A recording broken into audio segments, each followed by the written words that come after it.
Oh, yes. Welcome back, everyone. Today we're taking a look at the new Masters of the Universe Revelation Skeletor. Skeletor is a new figure based on his somewhat updated appearance in the Masters of the Universe Revelation cartoon from Netflix.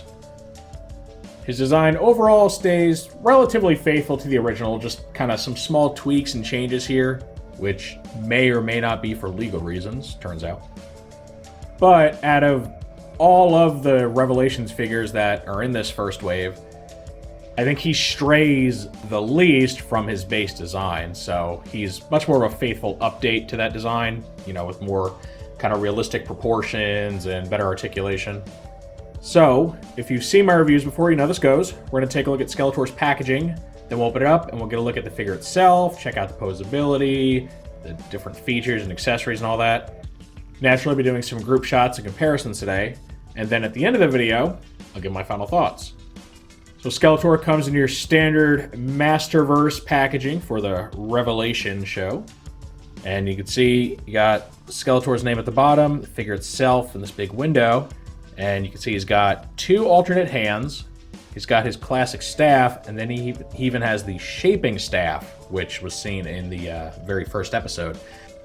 So we go ahead and turn this thing to the side, and you can see it's got his name in big print, along with his title from the original toy, Evil Lord of Destruction. And then on the back, you get this really nice artwork of Skeletor standing just kind of triumphantly over you. You have what appears to be bits of Snake Mountain in the background. And then you get a repeat of his name and title, along with some flavor text here. And it reads, "For ages, Skeletor ravaged the land and terrorized the people of Eternia in his quest to capture all of the power in the universe for himself. Now, the nefarious scourge of Eternia plots his final hostile takeover of Castle Grayskull. With dark magic, devious technology, and an army of loyal soldiers at his back, this sinister sorcerer believes this time nothing can stop him. Not even He-Man." And to some extent, he was definitely right there. Alright, then, when we look on the bottom, you get your cross-sells for this wave. So you get He-Man, Moss-Man, Skeletor himself for some reason, and then Evil-Lyn. So that's the entirety of the first wave as far as standard size figures go. You can also kind of lump in Skelegod and Battle-Cat there. Alright, and then here on the side, you get a different bit of artwork with him looking like he's, I don't know if he's like pontificating or he's about to cast a spell at you, but he's kind of got his hand out like that. And then you have some cool little gargoyle-like creature in the background, which might be one of those gargoyles that hangs around Castle Grayskull. I'm not sure. So both illustrations, as usual, are pretty stellar. They really go above and beyond with the artwork on this packaging, which I absolutely love them for. So yeah, that's Skeletor's packaging. Now let's go ahead and open this up. Now we get Skeletor out of the package. We got his accessories laying down around his feet. Get our shaping staff, which is done up in the Filmation accurate golden yellow color instead of the odd pale purple that they depicted it having in the Revelation cartoon. So I'm not sure what the reason for that discrepancy is. He also gets a hand for holding either of the staves in his right arm, and then just kind of an open hand, almost like he's extending a handshake for his left arm. And then, of course, he's wielding the Havoc staff itself, which looks very, very cool. A lot better than just your basic, flat purple Havoc staff that we've seen. And I will say, at first glance, I think he's one of my favorite designs from this first wave. I don't really have any issues with the way he came out. Unlike, say, He-Man, who I think has, a really tiny head and a weird-looking face, I think Skeletor just works. Speaking of his face, let's get a good look at it. You can see it's very textured. It's got these kind of pock marks going on here on the skull surface, which is nice. And it's got this, darker gray color for the main skull, and then more of a white for the teeth, so they stand out against the rest of the skull. And he's got this glossy black for his eyes, his nose, and the areas around his teeth there, like where his cheeks would be. The hood has a nice texture on it. You can see it's this fabric pattern going on, kind of droops down over the front of his face there. His chest armor is really interesting. It's technically attached to the harness, but it's kind of loose. It's kind of weird like that. I don't know how to describe it really. But you can see it's got his classic little shoulder tassels here. You got this nice fabric cape going on, which I really like. This is, your little clasp to take his chest gear off. It's got that same ball-jointed torso that the other Masterverse figures have. Universal shoulders, a bicep swivel. He's got the double bend elbows, which are pretty nice. There's nice wrists that are universal. It's got that full waist articulation. It's a little tight, but it will go. Got universal hips, and luckily the little skirt area, loincloth, we want to call it, like lifts up out of the way so you can get a pretty good bend there. Go forward, backward. Got a thigh swivel, just kind of tight, but it'll go. Double bend knees, like so. He's got his boot swivel thing. He's got the ankle rocking, and then he's got that ankle rotation that MOTU toys have for whatever reason. So he's got, you know, the whole package here. Does everything it's supposed to. The tolerances are really good for him. Even the areas that are, you know, a little bit tight, they're not too tight to where I'm worried about breakage, unlike some other toys. Did I tell you guys my Moss Man broke? Yeah, my Revelations Moss Man, his long vine hand, the little wrist stump thing snapped off on that. So yeah, that's a bit of a problem. I don't know if I should, you know, go out of my way to try to replace it or, you know, what I'll do, but be wary that's something that can happen. Now, I think in Moss Man's case, it was just the fact that you had this tiny, tiny little peg on a very large object, so it's more prone to breakage. I don't foresee that happening with Skeletor, but I will say just be careful when swapping hands out. Speaking of swapping hands out, why don't we go ahead and do that? So we'll pull this one with the Havoc staff away. We'll get rid of this one as well. And we'll go ahead and give him his accessory holding hand on this side now. And just give him his kind of plain open hand. I guess it's there to emulate like the open hand of the original toy, where most of the vintage or Origins toys have like one more closed hand, one that's fully open. I guess that's what they're going for here. So we can get something like this, which also looks pretty cool. You can see him wielding the shaping staff and, you know, conjuring up some sort of illusion. Or you can even have him dual wield. It's entirely up to you. Here's our comparison with the Origins Skeletor toy, so you can get an idea of just how much they've evolved the design from your, you know, more vintage-inspired look. And even though I don't have a citation for this, but just based on observation, what it looks like they did for Revelation is that they took a few different influences, obviously the original design, and then seemed to blend that with mostly the 2002 cartoon design. And that's especially evident in the more purple tone of his attire, as well as the use of a cape. Now, the boots, though those may or may not be inspired by the 2002 cartoon. There's other sources where Skeletor's just had kind of leg guards and then just bare feet with claws. And then his forearm ridges, like what you see here, you see they're different than the vintage toy or Origins, just kind of different shape. I've seen them like that before, and I can't remember exactly where it was. Might have been the 2002 cartoon, might have been like a mini comic, but it does seem to take some inspiration from somewhere. So I think what they did with Skeletor, and it's something I like to see toy companies do with updates to characters, is they've kind of taken a, you know, best of both worlds approach, where they just pull a little bit of inspiration from here and here and here, and then just find out what works best and combine all that. That's an approach that I like to see, though it is kind of rare with the toys I collect these days. It seems, you know, when they're going for nostalgia, they hit really hard into one particular reference, whether that's like the classic toy, the classic cartoon, something else.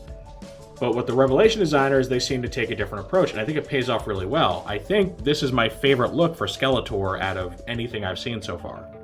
And I do like that they shaped his skull in a way to where it looks like he has this very sinister grin all the time. I think it's a really good look. I like the, you know, extra detail on the Havoc staff. It just works for me.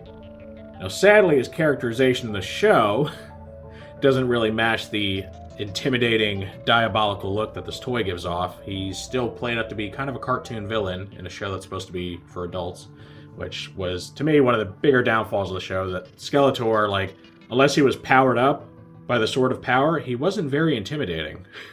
Like, he had some cool action moments, don't get me wrong, like when he fought the cosmically powered Evil Lyn, he was doing all sorts of cool, like, martial arts / sorcery moves.